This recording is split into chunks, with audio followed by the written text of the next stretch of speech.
పరిశుద్ధాత్మ గొప్ప తండ్రి నీకు వందనాలు చేసుకున్నాం తండ్రి.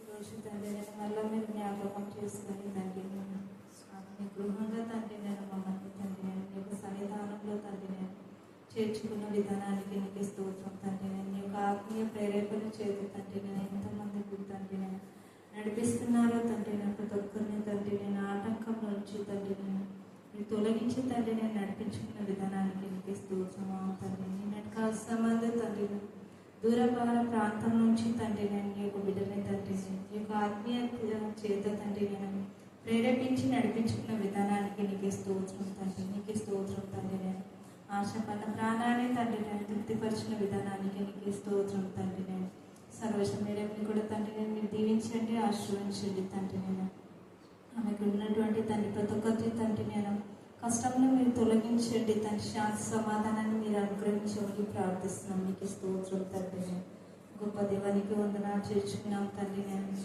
అదేవిధంగా తండ్రి నేను ఇక్కడ చేరిన ప్రతి ఒక్కరిని మీరు దీవించండి తండ్రి. పేరు పేరున మీరే జ్ఞాపకం చేసుకోమని ప్రార్థిస్తున్నాం. నీకు స్తోత్రం తండ్రి. గొప్ప దేవానికి వందనాలు చేర్చుకున్నాం తండ్రి. నీకే స్తుతి స్తుతి స్తుతి స్తోత్రం తండ్రి. గొప్ప దేవానికి స్తోత్రం తండ్రి. నేను శీలను మీరు దయతో జ్ఞాపకం చేసుకునండి తండ్రి. నీకే స్తోత్రం తండ్రి. అప్పుడు చదువుతున్న చదువుల్లో మీరే తోడేండమని ప్రార్థిస్తున్నాం. నీకే స్తోత్రం గొప్ప దేవ తండ్రి. నేను మమతని శీలను మీరు జ్ఞాపకం చేసుకునండి తండ్రి. శాలను కూడా మీరు దయతో జ్ఞాపకం చేసుకోమని ప్రార్థిస్తున్నాం. నీకే స్తోత్రం తండ్రి.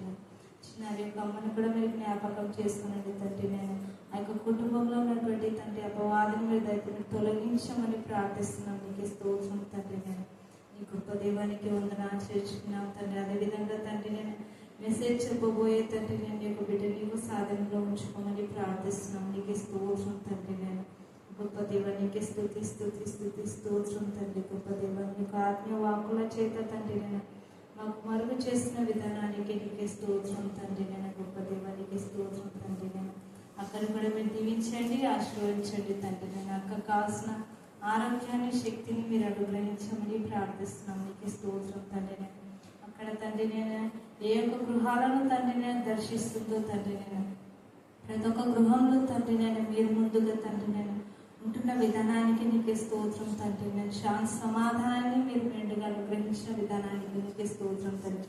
అపవాది క్రియలని తండ్రి నేను మీరు లయం చేసిన విధానానికి నీకు స్తోత్రం తండ్రి. నేను గొప్ప దేవ నీకు వందనాలు చేసుకున్నాం తండ్రి. సువార్త చెప్పు వారి పాదములు ఎంత సుందరమని సెలవిస్తున్నాం తండ్రి. నేను నీకు స్తోత్రం తండ్రి. అదేవిధంగా తండ్రి నేను కర్నూలుకి కూడా తండ్రి నేను వెళ్ళాలని తండ్రి నేను చెప్పి ఉన్నది తండ్రి. మీరు తోడైండమని ప్రార్థిస్తున్నాం తండ్రి. నేను ప్రయాణంలో అయితేనేమి తండ్రి నేను కార్యము 4వ అధ్యాయము 23 నుంచి 35 చదువులు.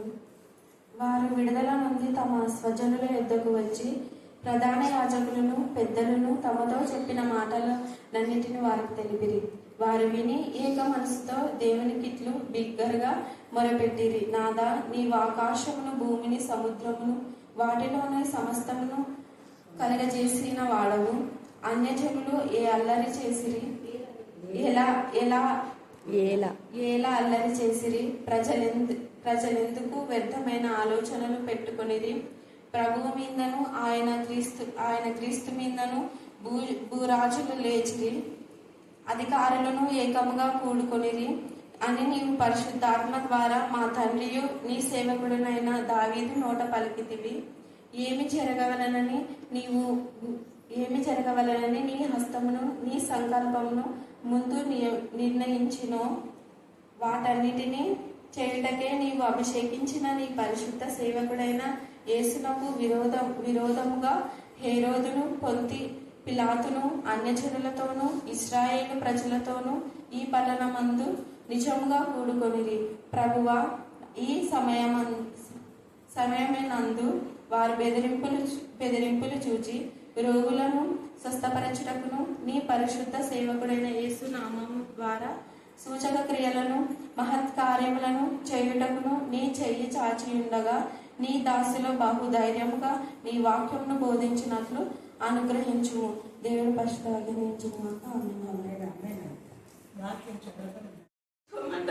మా జీవితం పర్యంతరం వరకు నీ పాదాల దగ్గర సరిపోదయా. ఎన్నో మేలు దేవా, అడగకుండా అన్ని దేవ సమస్తం చూచుకున్నావు దేవా. ఎస్ఏ నీకే స్తుతి స్తుతి స్తుతి స్తుతి స్తోత్రములు ఆహారంలో మీకు వందనాలేసా, మీకు వందనాలయ్యా, మీకు వందనాలయ్యా. నేను అత్తుకొని ఆనుకొని జీవించే కృపణ భాగ్యం మాకు దయచేయండి దేవా. తండ్రి దేవా మీకే స్తుతి స్తుతి స్తుతి స్తోత్రములు తండ్రి దేవా. మీకు వందనాలేసా, మీకు స్తోత్రములు దేవా. మా అమ్మని సాక్షి బిడ్డగా నిలబెట్టుకోండి సార్. మీరు నిలబెట్టుకున్నందుకు మీకు స్తోత్రములు దేవా, మీకు స్తోత్రములు దేవా. కరుణాపీఠంలో ప్రార్థించిన ప్రతి ఒక్క బిడ్డని మీరు జ్ఞాపకం ఉంచుకోండి దేవా. వాళ్ళ కుటుంబాలను కూడా ఆశీర్వదించండి దేవా. మీకు స్తోత్రములు దేవా, మీకు స్తుతి స్తుతి స్తోత్రంలో చెల్లిస్తూ ఈ చిన్ని ప్రార్థన ఏమైనా తప్పని దయతో క్షమించమని నజరేయుడైన యేసుక్రీస్తు నామమున అడిగి వేడుకొని పని ఉన్నాం మా తండ్రి. దయలో ఉంచుకొని మంచి నిద్ర కలగజేసి నీ నామంలో ఉంచుకున్న విధానాన్ని బట్టి మీకు వందనాలు దేవా. ఈ పగల కాలం దేవని సన్నిధిలో చేరి నిన్ను స్తుతించి నిన్ను గణపరిచి నిన్ను ఆరాధించి నిన్ను మహిమపరిచే కృపణ భాగ్యంలో ఇచ్చిన ఘనతను బట్టి మీకు లెక్కలేని కోట్ల స్థుతులు స్థుతులు స్తోతులు స్తోతులు స్తోత్రంలో తండ్రి దేవా. దేవా తండ్రి ఎక్కడ ఇద్దరు ముగ్గురికి నానామన్న కూడి ఉంటారో అక్కడ నేను ఉంటానన్న దేవా. మా మధ్య మీరున్నందుకు మీకు లెక్కలేని కోట్ల స్థుతులు స్థుతులు స్తోత్రంలో దేవా తండ్రి శ్రేత ఏసయ్య దేవా. పాటల ద్వారా మిమ్మల్ని ఎంతగానో స్థుతించాం దేవా. ఇప్పుడు వాక్యం చెప్పబోతున్నా అక్కను మీరే దేవా జ్ఞాపకం ఉంచుకొని అక్కకు నోటికి పూరగా ఉండి మాకు ఏ వాక్యం ద్వారా మమ్మల్ని ఆదరణ పరచాలనుకుంటున్నారు ఆ వాక్యం ద్వారా మాతో నేరుగా సూటిగా మాట్లాడండి ఏసయ్య దేవా. మీకు స్తుతి స్తుతి స్తుతి స్తోత్రంలో దేవా మీకు వందనాలు చెల్లిస్తున్నాం దేవా. దేవా తండ్రి శ్రజ ఇక్కడ వచ్చిన ప్రతి ఒక్క బిడ్డను మీరు జ్ఞాపకం ఉంచుకోండి దేవా తండ్రి. ఏ బిడ్డ తండ్రి ఏ సమస్యతో వచ్చి ఉన్నదో మీరు బహువాటంగా ఎదిగిన తండ్రి వేసే ఏ కుటుంబంలో ఇరుకులు ఇబ్బందులు ఆర్థిక సమస్యలు కుటుంబ సమస్యలు ఆరోగ్య సమస్యలు ఎటువంటి సమస్యలున్న ప్రతి ఒక్క సమస్యలను తీర్చండి దేవా. మీకు స్తుతి స్తుతి స్తోత్రంలో దేవా. ఎంతోమంది కరుణాపీఠంలో పేరు రిక్వెస్ట్ ఇచ్చిన ప్రతి ఒక్క బిడ్డను మీరు జ్ఞాపకం ఉంచుకోండి దేవా తండ్రి. సరోజమైన వాళ్ళ ఫ్యామిలీ మీరు జ్ఞాపకం ఉంచుకోండి దేవా. పల్లవి మేడం వాళ్ళ జ్ఞాపకం ఉంచుకోండి దేవా తండ్రి. ఇంకా తండ్రి ఇంకా ఎంతోమంది పేరు రిక్వెస్ట్ ఇచ్చారు. ప్రతి ఒక్క పేరు రిక్వెస్ట్ దేవా మీ కరుణాపీఠంలో ఎత్తి పట్టుకుంటున్నాం దేవా. ప్రతి ఒక్కరిని మీరు జ్ఞాపకం ఉంచుకోండి దేవా. ఎంతోమంది రావాలని దేవా రావాలనుకుంటున్నారు కానీ రాలేక ఎంతోమంది వెనుకబడి ఉన్నారు. ప్రతి ఒక్క బిడ్డను త్వరగా రప్పించండి శ్రజ. మీకు స్తుతి స్తుతి స్తోత్రంలో దేవా. దేవా మీకు వందనాలు చెల్లిస్తున్నాం దేవా. మీరు పరిశుద్ధులు మేము కూడా పరిశుద్ధులుగా జీవించే కృపణ భాగ్యాన్ని మాకు దయచేయండి దేవా. ఏమైనా కాలం మంది ఏమైనా చిన్నపోకుండా దేవా. ఏమైనా కాలం మంది నీ కాడిని మోసే కృపణ భాగ్యము మాకు దయచేయండి దేవా తండ్రి శ్రజ. ప్రతి దినము నీ ఎద్దు ఉండడానికి సహాయం దయచేయండి. సన్నిధిలో ఉండడానికి సైన్యంలో దేవా నీకే స్తోత్రం, నీకే స్తోత్రం, నీకే స్తోత్రం, నీకే స్తోత్రం అయ్యా. కోట్లాది వందనాలు స్తోత్రాలు అయ్యా. అయ్యా నువ్వు నాకు మంచి ఆరోగ్యాన్ని ఇస్తున్నావు నమ్ముతూ స్తోత్రం చెల్లిస్తున్నానయ్యా. మా అమ్మకు మంచి ఆరోగ్యాన్ని ఇచ్చినందుకు అయ్యా నీకే స్తోత్రం అయ్యా. మా అన్న పిల్లలకు నువ్వే రక్షణగా ఉండి నడిపిస్తున్నావయ్యా నీకే స్తోత్రం అయ్యా. అలాగే మా తమ్ముడు భార్య గర్భవతి అయితే ఆమెకు మగబిడ్డ జన్మిస్తున్నాడని నువ్వు ఇస్తున్నావని నమ్ముచు స్తోత్రములు తెలియజేస్తున్నాయా. అయ్యా నా భర్త మనసును మార్చి ప్రార్థన మందిరానికి నడిచేలాగా చేస్తామని నమ్ముచు నీకు స్తోత్రములు తెలియజేస్తున్నాయా. నా భర్త నీకు అప్పగిస్తున్నాడయ్యా. నా ఇద్దరు బిడ్డల్ని నీకు అప్పగిస్తున్నాడయ్యా. స్తుతులు స్తోత్రములయ్యా. అయ్యా నా ఆరోగ్యాన్ని రోజు రోజుకు బాగు చేస్తున్నందుకు నీకు స్తుతులు స్తోత్రాలయ్యా. నీకు స్తుతులు స్తోత్రాలయ్యా. అలాగే మా బావ కుమారుణ్ణి ఆరోగ్యం దుష్టుల చేతుల నుంచి విడిపించినందుకు నీకు స్తోత్రములయ్యా. అయ్యా మా మరిది చనిపోయాడు, ఒకటే కుమారుడు, అతనికి రక్షణగా ఉండి నువ్వు నడిపిస్తున్నావు నీకు స్తుతులు చేస్తున్నాయా. అయ్యా నా రేటు అంటే యేసుక్రీస్తు నామమున వేడుకుంటున్నాం తండ్రి. ఆమేన్ ఆమేన్ ఆమేన్. ప్రేమ మహదేశపరిచి మా నాయన ప్రశస్తమైన మీ సన్నిధానములకు బలింపబడిన గొర్రెపిల్ల రక్తానికి ఎంత స్తుతించా కూడా తక్కువే. మీరు ఇంతవరకు చేసిన వేళకు ఉపకారం బట్టి నిన్న దినాన సర్వజనించరు దేవా. ప్రార్థన విన్నపం మీ కరుణాపీఠంలో పల్లవి ప్రార్థన విన్నపం మీ కరుణాపీఠంలో ఎత్తిపడుతున్నాం. ఎందరి జీవితంలో మీరు అద్భుతం చేశారు. చూసి జీవితంలో, సంతోషంలో జీవితంలో, రత్న జీవితంలో, ప్రశాంతి జీవితంలో నా ప్రభావం మరి అలాగే నా ప్రభావ అనేక మంది మృత్యువుల నుంచి నా ప్రభావ మీరు కాపాడారు. వేరే టీచర్లు మోషన్ దేవా నా తను మీరు చేసిన వేళ దేనిని బలం ప్రభావం గలాలో కృష్ణపడి కూడా ప్రతిరోజు నా తల్లి తన దుష్ట శక్తి నుంచి విడిపించే విషయాన్ని ఎప్పుడు మానగా నేను స్థుతించే జ్ఞానం కలగొచ్చమని ప్రార్థిస్తున్నాం.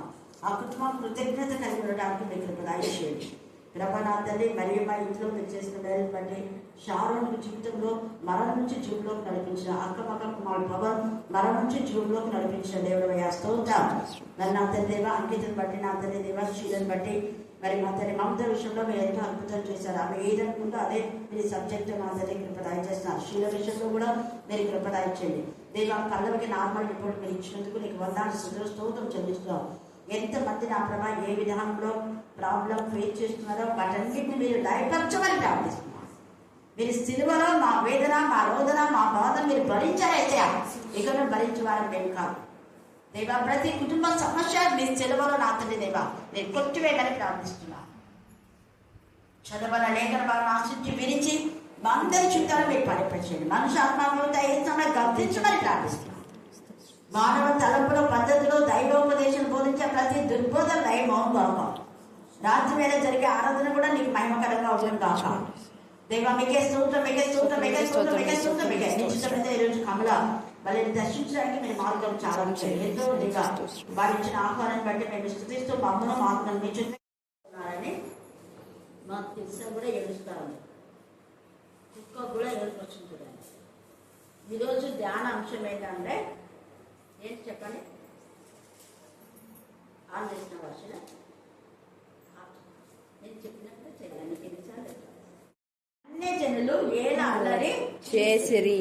మరి ఎవరి అన్య జనులు అని మనం చూస్తే చాలా విధాలుగా మన వెంటనే చెప్పేది ఏంటంటే అన్య జనులు అంటేనే అన్యులు అంటుంటాం కదా, లేదా హిందువులు అంటుంటాం. కాదు ఇక్కడ రాసింది. ఎవరెవరు అన్య జనులు అంటే చెప్పండి? దేవుని సన్నిధికి రాని వాళ్ళు అన్యులే. దేవునికి దూరంగా ఉన్న వాళ్ళంతా అన్యులే. వాళ్ళు దేవుళ్ళ కలవలేదు కాబట్టి వాళ్ళు అన్యులే. తర్వాత విశ్వాస ఘాతకులు అంటే దేవుని యొక్క మేలును పొందుకొని దేవుని సన్నిధికి రాకపోతే వాళ్ళు ఇంకా మామూలు అన్న హిందువులు అన్నా దేవునికి భయపడి లోబడి వస్తారు, మారుతారు వాళ్ళు. కానీ విశ్వాస ఘాతకులకు కఠినమైన మనసు మారదు. మెడవంచని జనాంగం మనం చూసుకున్నాం కదా. వాళ్ళు ఇరిమియాలో చూసుకున్నాం. వాళ్ళు సినిమా 27:26 వచ్చిన చదవండి. ఇరిమియా 7వ అధ్యాయం. మరి మన కుటుంబాలు అలాగే ఉన్నాయేమో ఒకసారి ఆలోచించుకోవాలి. వారు నా మాట వినక ఉన్నారు. వారు నా మాట వినని వాడు అన్యులు. దేవుని మాట వినరు. బుద్ధిహీనులు దేవుని మాట వినరు. భక్తిహీనులు దేవుని మాట వినరు. దుష్టులు దుష్టకాలం చేస్తారు కాబట్టి వాళ్ళు దేవుని మాట వినరు. ఎందుకంటే వాళ్ళ దేవుని మాట అంటే దుష్టకాలం చేయకూడదు కదా. కాబట్టి వాళ్ళు దుష్టకాలం చేస్తున్నారు కాబట్టి వాళ్ళ దేవుని మాట అంటే నచ్చదు. ఇంకా చెవియగ్గగా ఉన్నారు. తమ మెడను వంచక అంటే తగ్గింపే లేదనమాట. ఎన్ని మేలు వాళ్ళ ఇళ్లలో చేసినా తగ్గింపు అనేది లేదు. మనసును కఠినపరచుకొనిచున్నారు. మనసును ఏం చేస్తున్నారు? కఠినపరచుకుంటున్నారు. ఎవరన్నా ఏం ప్రార్థనకు పోవడం లేదు, ఓ ఇన్ని మేలు చేశారు కదంటే పోరు. దాన్నే గర్వం అంటారు, అహంకారం. గర్విష్ఠులను దేవుడు అస్సలు క్షమించాడు.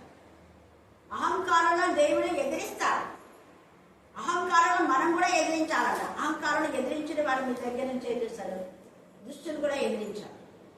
అంటే అపవాది లక్షణాలు అహంకారం, అపవాది లక్షణాలు దుష్ట కార్యాలు, అపవాది లక్షణాలు భక్తిహీనమైన జీవితం, అపవాది లక్షణాలు దేవుని కార్యాలను అడ్డుకునే జీవితం.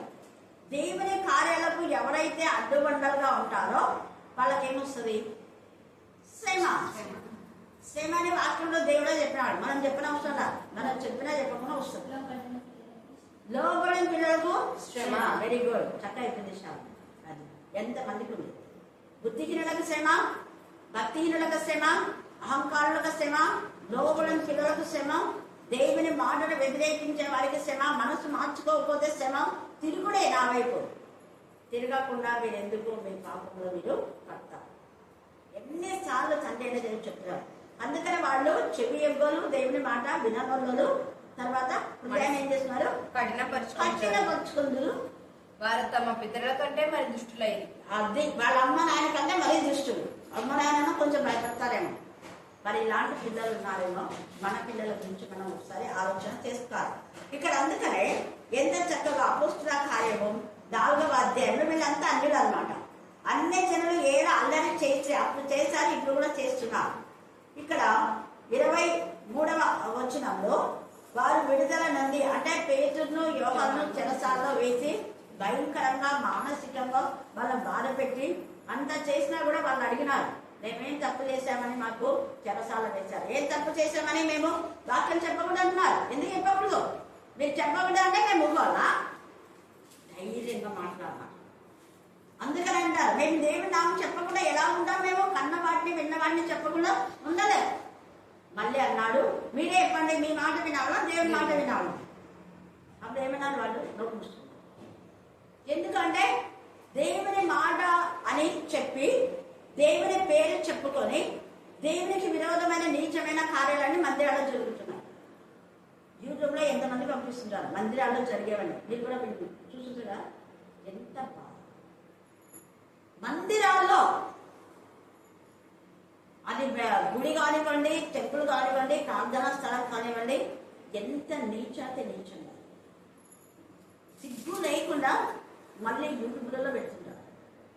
వాళ్ళు అన్యాయం చేస్తున్నారు, వీళ్ళు అన్యాయం చేస్తారు. ఒకవేళ ఫలానా వ్యక్తి అన్యాయం చేస్తున్నారనుకో, దానికి అర్థమైంది నువ్వు కూడా దేవుని మందిరం అని నీకు జ్ఞానం లేదా అంటారు. అవునా కదా? వాళ్ళు మోసం చేస్తున్నారు, వీళ్ళు మోసం చేస్తున్నారు. దేవుని మందిరంలో ఎట్లా చేస్తే దేవుని మందిరం అని తెలుసు కదా నీకు, మరి నీకు జ్ఞానం లేదా? వాడికి ఎవరితో జ్ఞానం లేదనుకో, నీకేమైంది? నీ బుద్ధి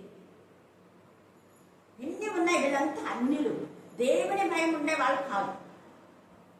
అందుకనే ఇక్కడ అన్యులు ఎవరు చెప్తున్నారంటే తేటగా వారు విడుదల నుండి తమ స్వజనుల యొద్దకు వచ్చి ప్రధాన యాజకులను పెద్దలను తమతో చెప్పిన మాటలన్నింటినీ వారికి తెలిపినారు. ఇలాగన్నారు. ప్రధాన యాజకులు బంధువులు అందరూ వచ్చేసినారు, తర్వాత అధికారులు అందరూ వచ్చేసినారు. వాళ్ళందరూ కలిసి మీరు యేసయ్య నామమున వాక్యం చెప్పకూడదు, యేసయ్య నామంలో అసలు మీరు చెప్పలేకూడదు, ఉచ్చరించకూడదు, మీరు ఎక్కడ బోధ చేయకూడదు అన్నారు. మేము అన్నాము, వాళ్ళు అది కూడా చెప్పినారు. మేము అన్నాము మీకు భయపడాలా దేవుడికి భయపడాలన్నా అన్నారు. మరి ఎవరికి భయపడాలా? దేవునికి భయపడాలి. అది పల్లకి కరెక్ట్ వాక్యం ఈరోజు. పల్లెల్లో కూడా దేవుడు మాట్లాడుతున్నాడు. దేవా ఎవరికి భయపడదు నాయన అంటే నాకు భయపడమ్మా అని దేవునికి భయపడచ్చు. భర్త కంటే దేవునికి భయపడాలి, తల్లిదండ్రుల కంటే దేవునికి భయపడాలి. ఒక దైవజనుడు తప్పులు చెప్తే దానికి లోపల అవసరం లేదు, దేవునికి భయపడాలి. హల్లెలూయా, హల్లెలూయా. వాక్యం వినమని దైవజనం చెప్తే వినాలా, వాక్యం వినవద్దని ఇంకొక దైవం చెప్తే వినొద్దని, తప్పుడు బోధలు వినొద్దని ఎవరైనా దేవుడు ఏసైనా చెప్పారు. అనేక మంది నా పేట వస్తారు, వాళ్ళు వేషధారులు, వాళ్ళు అన్యులు, వాళ్ళు అసలు నేను పంపలేదు, వాళ్ళు ప్రత్యేకించబడిన వాళ్ళు కాదు, వాళ్ళు ప్రతిష్ఠించబడిన వాళ్ళు కాదు, వాళ్ళు దేవుని చేత పిలవబడిన వాళ్ళు కాదు. ఈ 12 మంది శిష్యుల్లో 11 మంది యేసయ్య పిలిచాడు, ఇస్కరియోతు యూదాను పిలవల. అందుకని అన్యుడు కాబట్టి యేసయ్యను ఏం చేశారు? మరణానికి అప్పగించారు. అన్యులు ఏళ్ళు అల్లరి చేస్తున్నారు. ఇక్కడ అన్యులు ఎవరు అని పేతురు అంటున్నా అంటే ప్రధాన యాజకులు, సద్దూకయులు, పరిసయ్యులు, శాస్త్రులు. వాళ్ళని ఎవరైనా అన్యులు అంటే అసలు ఒప్పుకోరు. వాళ్ళు మేమేం కలుగుదా, మేము దేవుని యూదులము అంటారు. యూదులైతే యూదులని నామకాస్తే ఉంది, కానీ నువ్వు యూదులో కావు. 2వ అధ్యాయం ప్రకటనలో ఉంది, తర్వాత చదువుకోండి. వారు యూదులని చెప్పుకున్నారు, కానీ వాళ్ళు యూదులు కాదు. వాళ్ళు దైవజనం చెప్పుకున్నారు, కానీ దైవజనం కాదు. దైవజన లక్షణాలే లేవు వాళ్ళకు. దేవుని పిల్లలని చెప్పుకున్నారు, కానీ దేవుని పిల్లల లక్షణాలే లేవు. దేవుని పిల్లల లక్షణాలు అయితే వాళ్ళు వాక్యం చెప్తారు, వేరే వాళ్ళను చెప్పనిస్తారు. దేవుని పిల్లలు వాళ్ళు ప్రార్థన చేస్తారు, వేరే వాళ్ళకు ప్రార్థించే అవకాశం ఇస్తారు. దేవుని పిల్లలు వాళ్ళు తాము యూదులమని చెప్పుకొనొచ్చు. రెఫరెన్స్ చెప్పాలి.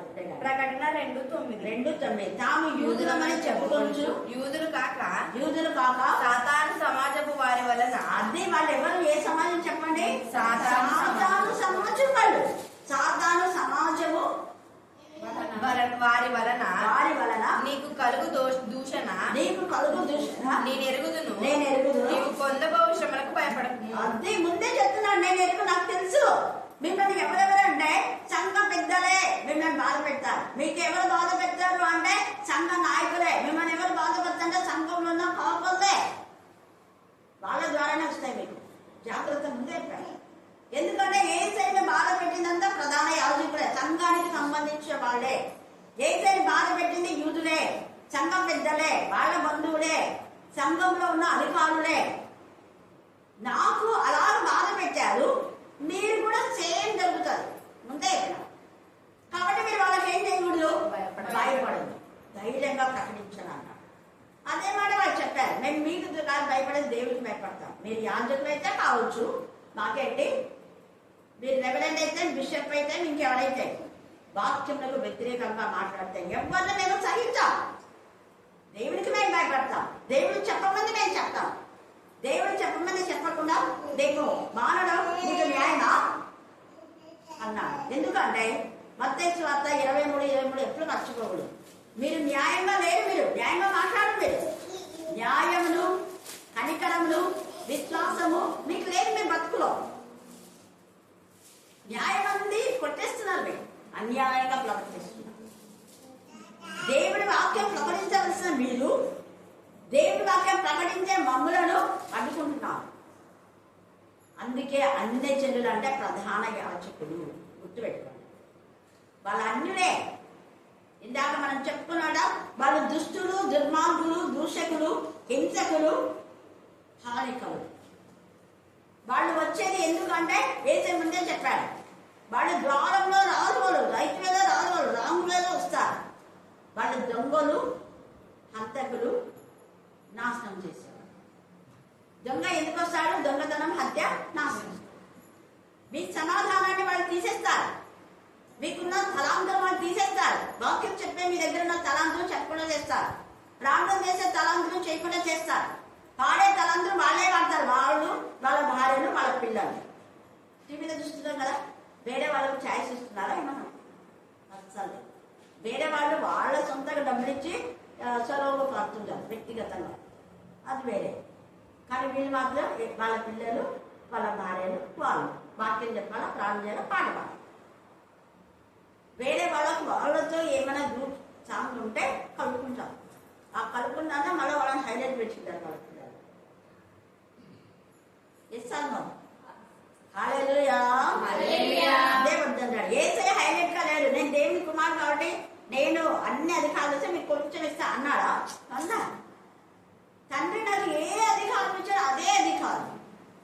అందుకనే మీకు నేను చెప్పడం కాదు, మీరు కూడా చెప్పగలరు. అందుకే చదువు రాకుండా చెప్తున్నారు. చిన్న పిల్లలు వాక్యం చెప్తున్నారు. ఇందిరాకి అదే ఆమెకు వచ్చిందన్నమాట. చిన్న పిల్లలు చెప్తుంది, నేను ఎందుకు చెప్పాలి. ప్రభు వల్ల పాల్పొందిన ప్రతి ఒక్కరు ప్రభులు ఏం చేయాలి? ప్రకటించకపోతే అన్నులే ప్రకటించాలి. ప్రకటించే వాళ్ళనే ప్రకటించకుండా చేస్తారు. అందుకని అన్యులు ఏ అల్లరి చేయొచ్చును అంటే ఈ అన్నులైన వాళ్ళు వీళ్ళు. ప్రజలెందుకు వ్యర్థమైన ఆలోచన పెట్టుకొని, ప్రజలు అంటే ఎవరు? ప్రజలందరూ అన్నాడు కదా. ప్రజలందరూ. ప్రజలు ఎందుకు అంటే ఎవరు ఆ ప్రజలు? యాజకులు, శాస్త్రులు, పరిచయులు, ప్రధాన యాజకులు, బంధువులు, తొత్తులు. ఆయనతో పాటు తిని తాగి ఎంజాయ్ చేసేవాళ్ళు లోకంలో. డబ్బిచ్చి సేవకు వచ్చేవాళ్ళు, డబ్బిచ్చి ఆర్డినేషన్ చేసుకునేవాళ్ళు. 5,000 ఇస్తే అభిషేకం చేస్తారు. అభిషేకం అని ఇంకా డాక్టరేట్ అని ఏదో పక్కన పెట్టుకుంటాం. దేవుని చేతి అభిషేకం పొందాలి. డబ్బుతో కాదు. డబ్బుతో నువ్వు కొన్నావు అంటే ఇది నీ నుంచి నీకు ఏమైపోతుంది? దేవుడు దూరం చేస్తాడు. ఇంత తెలిసి కూడా ప్రజెంట్ పరిస్థితిలో చాలా మంది డబ్బులిచ్చి రెవరెండ్ తెచ్చుకుంటున్నారు. డబ్బులిచ్చి అభిషేకం పొందినామని, డాక్టరేట్ అని చెప్పుకుంటున్నాం. ఎంత అవమానం! అపోస్తలుల 8లో తేటగా పేతురు చెప్పారు, డబ్బు పెట్టి నువ్వు పరిశుద్ధాత్మ పొందాలని అనుకుంటున్నావా? డబ్బుతో పరిశుద్ధాత్మ వచ్చేది అనుకుంటున్నావా? నువ్వు పైనుంచి ఆయన అభిషేకిస్తేనే అభిషేకం.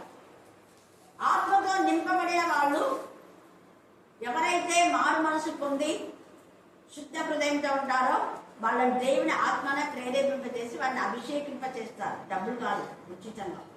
హల్లెలూయా, హల్లెలూయా, హల్లెలూయా.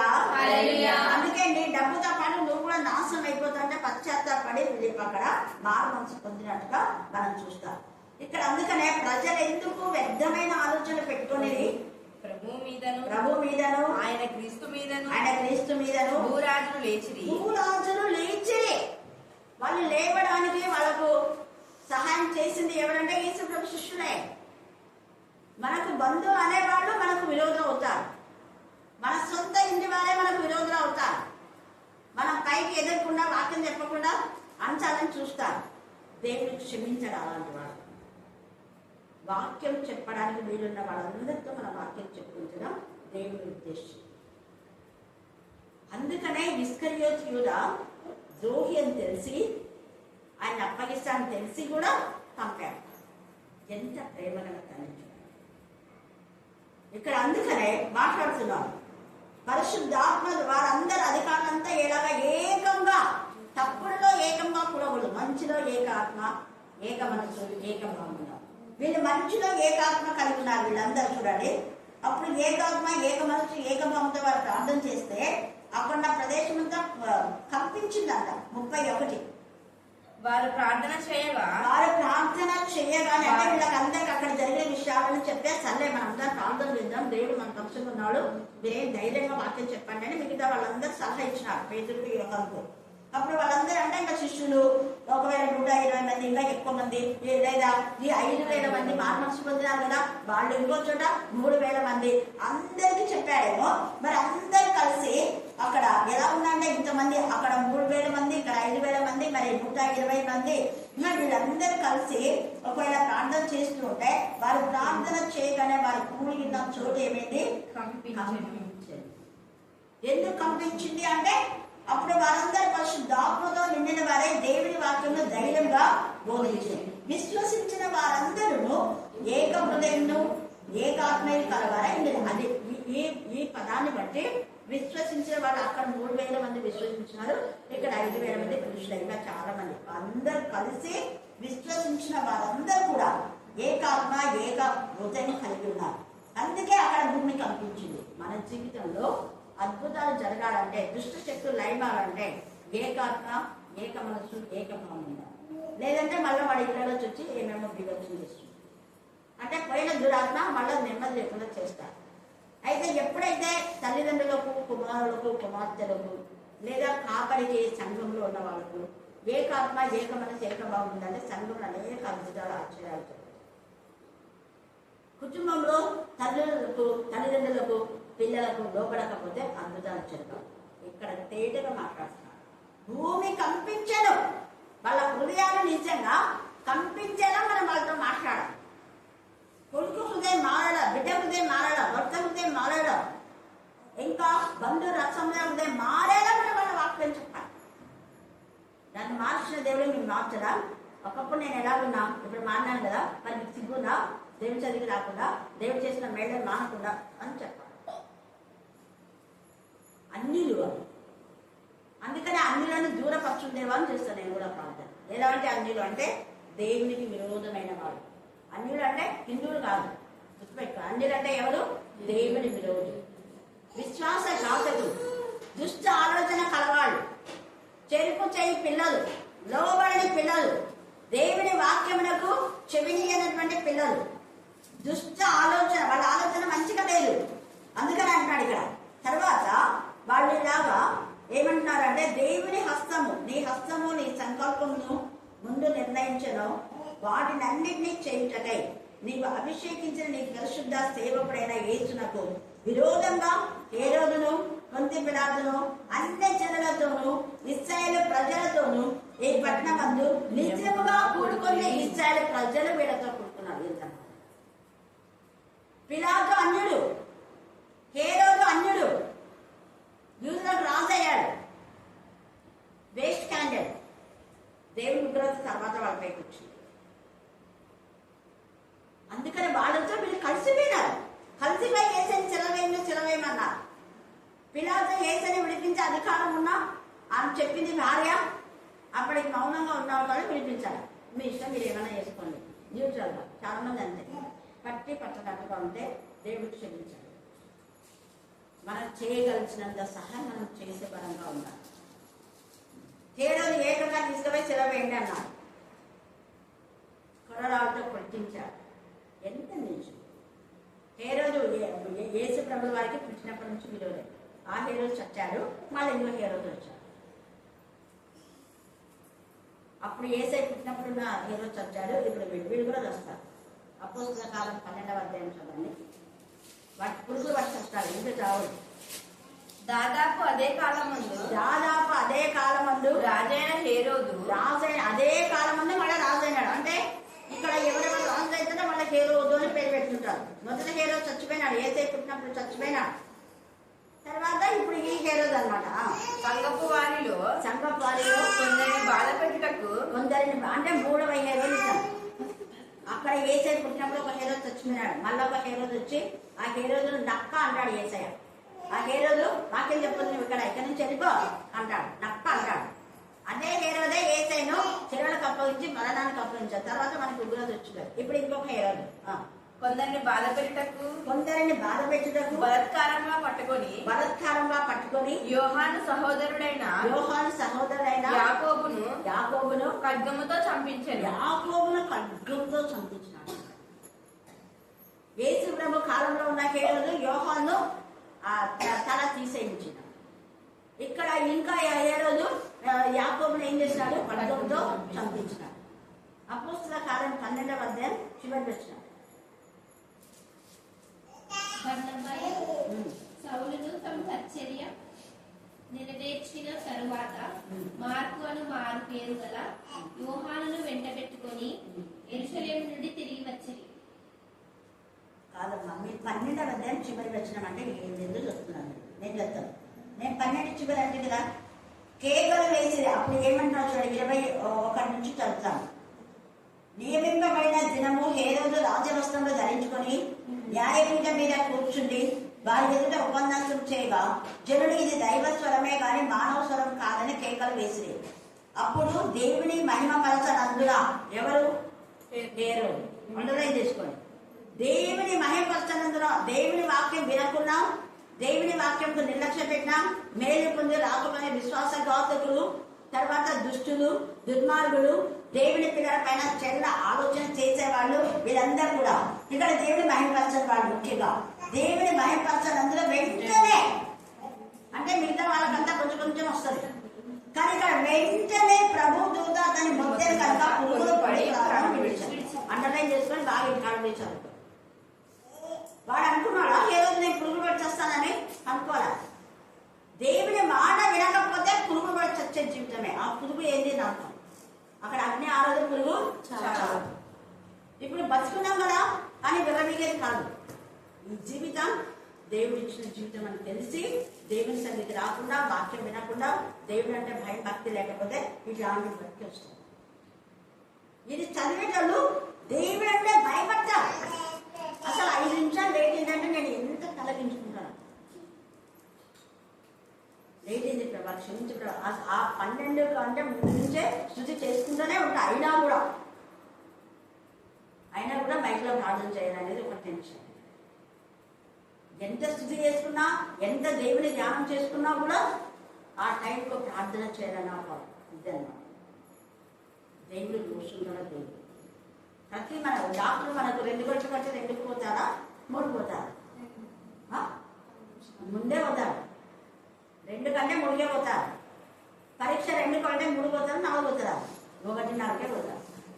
8 గంటల పరీక్ష అంటే 7కే పోతారు. 9 గంటల ట్రైన్ ఉందంటే 8కే పోతారు. 5 గంటల ఫ్లైట్ అంటే 3కే పోతారు. 3 లేదా 2 నడవడమే చాలా టైం వేసేది కదా. వీటన్నిటికీ మనం టైం ఇస్తాం. మన దేనికి పరీక్షలు అంటే ఎంత, ఉద్యోగం డ్యూటీకి 9 అంటే 9:30 తగ్గుంటాడు. కూలికి బయటలో 9కి ఆటో ఉంటుంది. నువ్వు నేను 9:30కి వస్తా అంటే నడుచుకో, రాగానే పోవాడు ఉంటారా. 9:30 కూలోడు అంతా తిట్టారు, బాగా తిట్టిన కూడా తిట్టారు. ఈ గురువులు రాశారు. ఈ అమ్మవారు ఇప్పటికి తెల్లారి వచ్చింది. మేమంతా ఎంతసేపు వచ్చి వంట వేసండి, నీ ఒక్కదానికైనా వంట, మాకు లేదా వంట.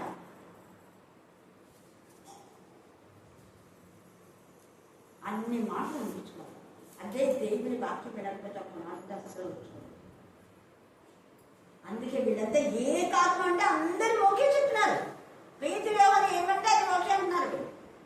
ఇది ఎప్పుడు లైఫ్ లో హేరోదు దేవుని మహిమ పరచనందున పురుగులు పడి చచ్చారు. మనకు జరిగినటువంటి మేలు సాక్ష్యం చెప్పకపోతే ఇలాంటిది వస్తాయి. 1 పోయి మళ్ళీ 2 వస్తాయి. అందుకే నేను అందరికీ మీకు ప్రార్థన చేయండి. ఎందుకు చెప్తున్నాను తెలుసా? ఇది మైండ్లో ఉండే చెప్పకుండా ఉండలేదు. మనంతా మనమే నేను చెప్తానని చెప్తాను. అందుకే వారి కూడి ఉన్న చోటు ఏమైందంట కనిపించింది. ఈ యొక్క సమయంలో దేవుడు మనలో మొత్తం ఉన్నాడు. దేవుడికి భయపడి ఇవ్వబడ్డాడు. దేవుని చిత్తానుసారంగా ఏకాత్మ ఏక మనస్సు ఏక భావంగా, ఏకాత్మ ఏక మనస్సు ఏక భావం అంటే చెప్పింది చెప్పినట్టు చేస్తారు. ఇంకా తప్పకుండా చెప్పేది ఒకటి చేసేది ఒకటి ఉండదు. ఓకేనా? ఈ సమయంలో ప్రార్థన.